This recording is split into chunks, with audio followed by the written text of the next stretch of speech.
currently working at the Estonian Government CIO office. Officially, that's part of the Ministry of Justice and Digital Affairs. I suppose Estonia is quite unique that we have combined justice and digital issues into one ministry. But effectively, in English, we are saying that we are the Government CIO office, and more specifically, then I'm from the data and AI team. Which means that at this point in my professional career, I'm working very much with data governance around all kinds of different aspects, including also data spaces. But much of my previous professional experience is around eArchiving, and some of you might know that I also worked in E-ARK projects in the previous decade a little bit. And I suppose that's the background why I was also asked today to come here and talk about data spaces and eArchiving. So, oops. No, it works. Okay. When I talk about data spaces, then we need to go back to 2020. And that's when the current European data strategy was issued. So the strategical document of the European Commission, which said that over the next 5 years, so between 2020 to 2025, Europe or the European Union should become a leader in data-driven society. And it set out the quite ambitious goal that we will create a single market for data, which will allow not only goods, but also data to flow seamlessly across borders for the benefit of businesses, researchers, and public administrations. We need to compliment the European Commission that indeed a lot of work has been done over the past 5 years. So that's a slide composed by European Commission officials, and it really summarizes the whole effort since 2020. So on one hand, there has been a lot happening on the legislative side. So Data Act, Data Governance Act have been implemented. The Open Data Directive has been amended with the High Value Data Implementation Act. And we can also add the AI Act there. So there is a lot of regulation being discussed and also having been implemented, which tells us how we should act and behave when we are talking about data, the exchange of data, and potentially most importantly, the rights and obligations of individuals and businesses when handling data. On the more pragmatic and practical level, the European Commission has defined the concept of common European data spaces, which means that they have defined 14 different focus areas where the Commission is funding quite heavily the implementation of data spaces in these domains. So in fact, there are currently more than 60 projects which have been already finished or which are still running on establishing individual data spaces, and the funding that has gone into the world of data economy and data spaces is running into multiple hundreds of millions of euros. Also, to support all of these data spaces on a more policy level, the European Data Innovation Board has been set up, consisting of national and domain experts, and a separate project, European project of importance, is the Data Spaces Support Center. So a kind of body which the European Commission has set up to develop the most important interoperability requirements for all data spaces.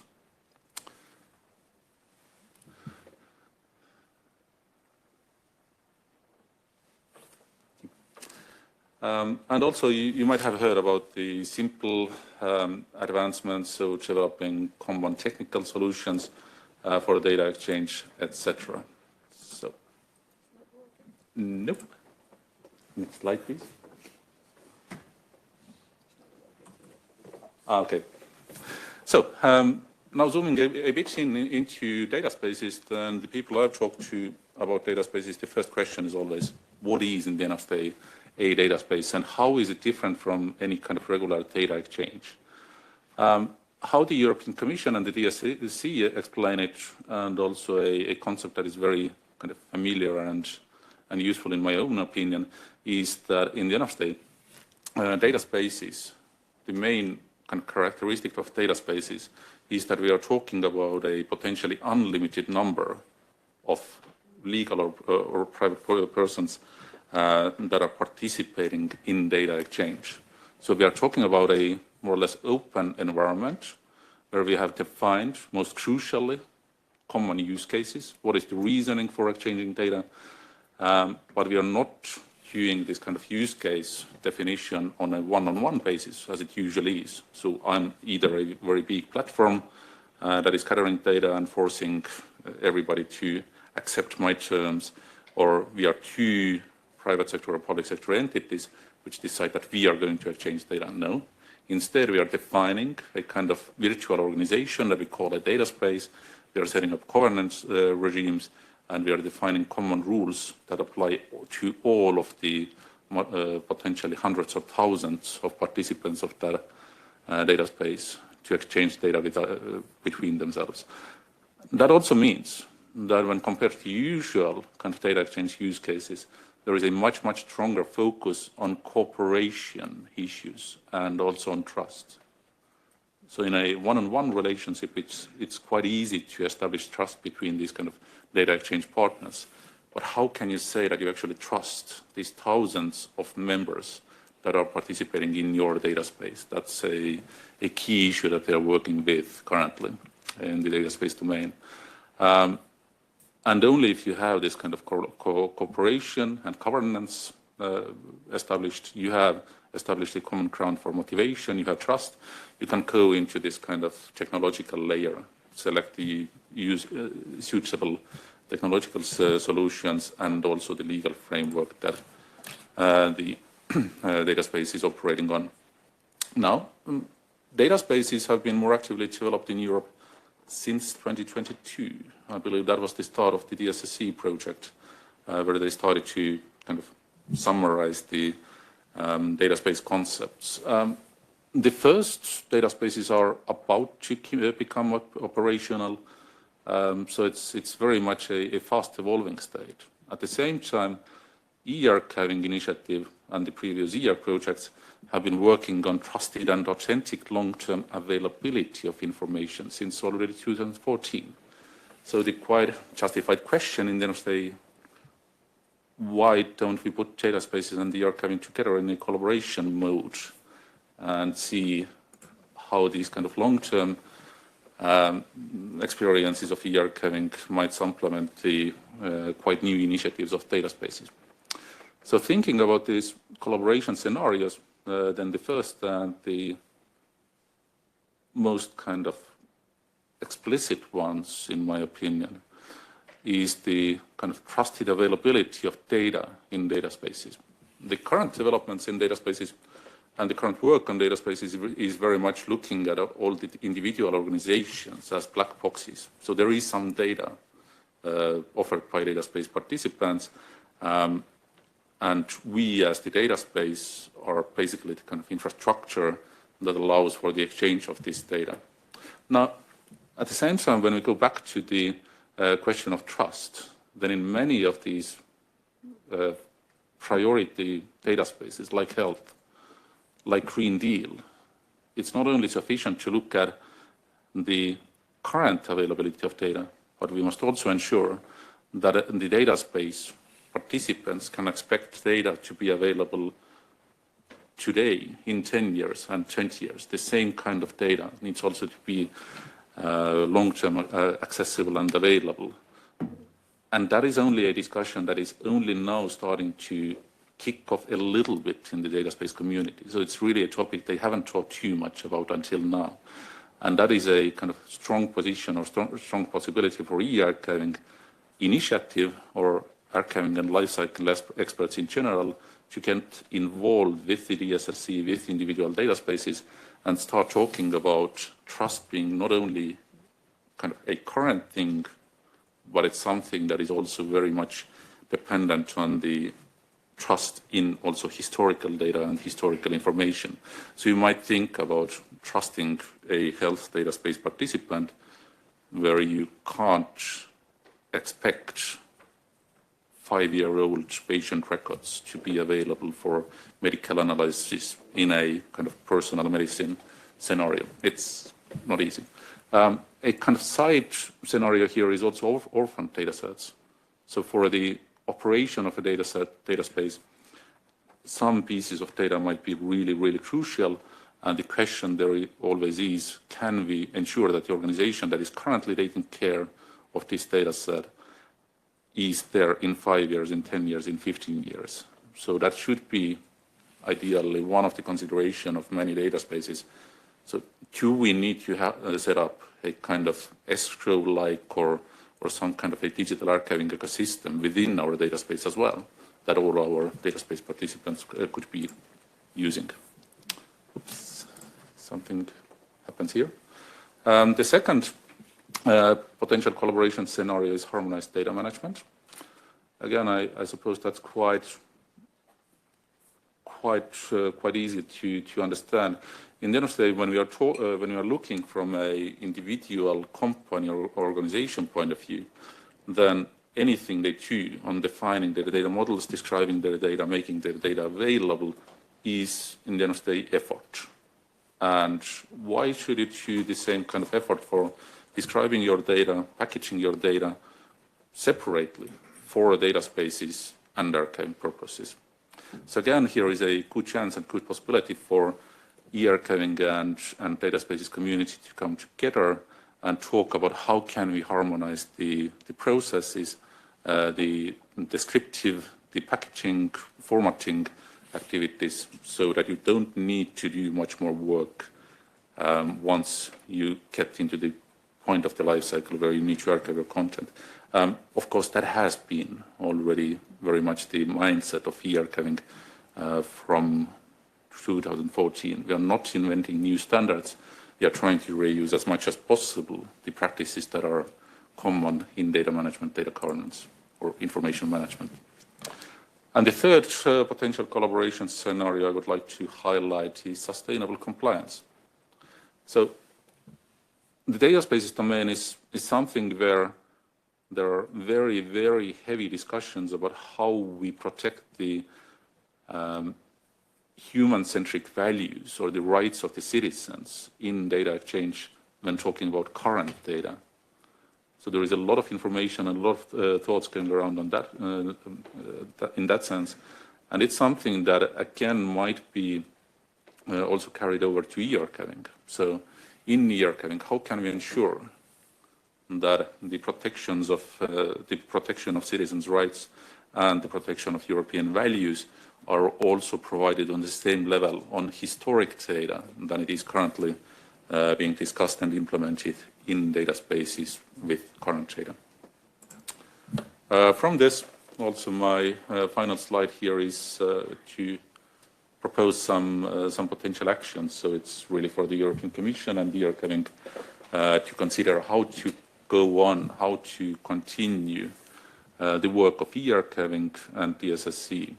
Potentially here it's also the point to mention that the current European data strategy is indeed finishing, but the European Commission is right now working on releasing the new European data strategy called the European Data Union strategy.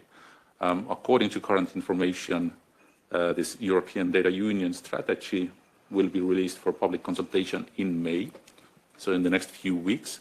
And if you really want to contribute to European data domain policy making, then keep your eyes open and submit your comments as well. And these kind of e-archiving lifecycle considerations are certainly some of these comments that we will make from Estonia on the data union strategy. But okay, getting back to the slide. Of course, the first and most obvious and most needed action is awareness on life cycle issues. So I already said that the data space community is currently not talking too much about life cycle. They are more concerned about the exchange of data as it is right now, the exchange of current data. But it's really, we need to expand the horizon and together kind of get deeper into this discussion of why data lifecycle management is an issue, how it's related to trust and sustainability of data spaces, and continue this kind of awareness raising and deepen the understanding of why we need to deal with these things. The second and more pragmatic and practical proposal is the integration of eArchiving tools in data spaces.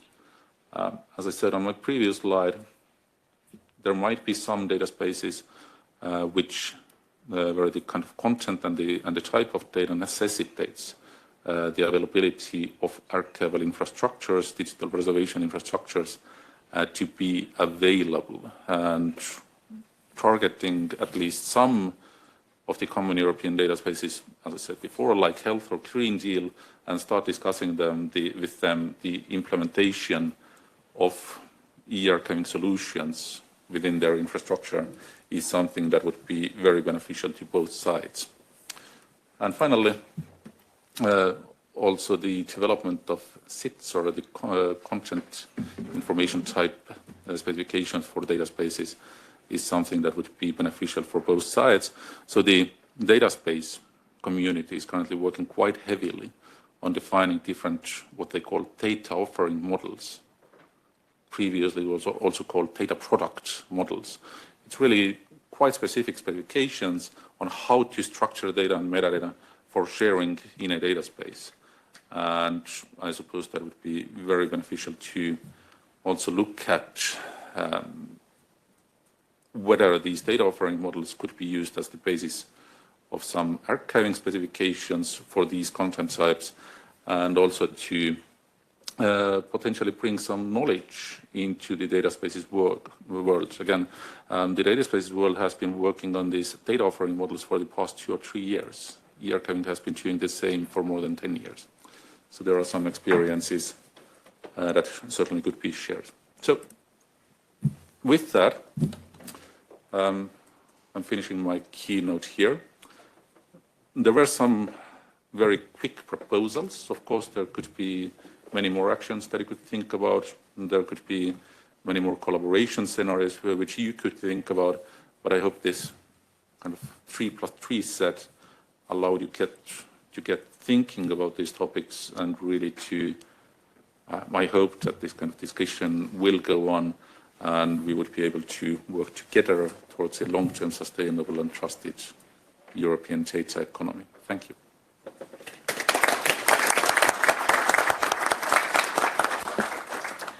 Thank you, Kuldar. Do we have any questions from the online community? So, InEcoSense asks, is any guidance already developed on data governance? And as an example, how to develop an internal strategy, including on technical requirements? Is any guidance already developed on data governance? For example, how to develop an internal strategy, including on technical requirements? Mm-hmm. Well, I suppose the question is, yeah. Some more tangible instruments to implement. Mm-hmm. I suppose the question is from the data spaces point of view. Data spaces, well, let's say, I would say it's to some extent the current shortcoming of the data spaces community. What they are working on is data space governance models. They are talking about what should be the organizations that take care of the data space. What are the organizations that take care on defining these common data models, description standards, defining the business models that are relevant within a data space? What is the kind of legal framework and contractual framework that applies in a data space? And again, they're looking at the organizational data governance capabilities as more or less a given or a black box. There is not much work, in other words, happening on institutional data governance. And that's exactly kind of the idea, that there has been much more work on strengthening the capabilities of individual organizations happening in eArchiving initiative and in the archiving and wider kind of information governance domain.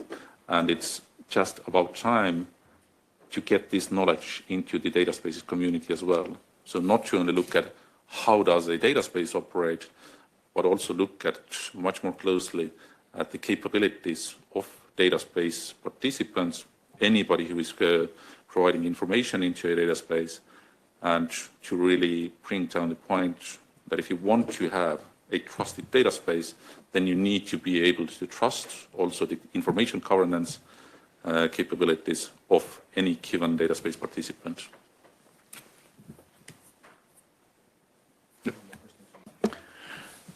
Are there any questions from the physically present? Hi, Jožef Škofljanec from Estonian National Archives. Thank you first for your keynote. And when you talk about the life cycle and reliable access of the high quality, probably public data, also from the life cycle, do you think that national or public archive services should also take care about those data sets that are shared through the data spaces and take into the consideration when they appraise their data in the way that when the data will be transferred into the archives could be seamless access through the data space as well, that end users wouldn't feel that the data were transferred to the archives. Isn't this a new challenge for the public archival services as well? The nasty answer is that, of course. It's a very good research question for all the national initiatives, archives, and the eArchiving initiative to tackle. So yeah, with that, I'm also saying that I don't necessarily have a very concrete answer on what to do. What I can see is that the data spaces and the data economy initiatives or focus itself are also changing on how you need to think about archiving and how you need to look at the traditional archival tasks of appraisal and preservation. So, for example, from the appraisal point of view, the value of data is going to be also influenced by how much it's being used in a data space, for example. It's not only just, I have my data and I have my given set of users that I know, and that's how I appraise the value of my data. But you also need to put much more focus on the kind of data space aspects, and there might be some kind of appraisal rules coming from data spaces in the state. How it's exactly going to happen, I don't know yet. But it's something that we need to look into and discuss. And again, that needs to be a discussion together with the data spaces community and the archival community.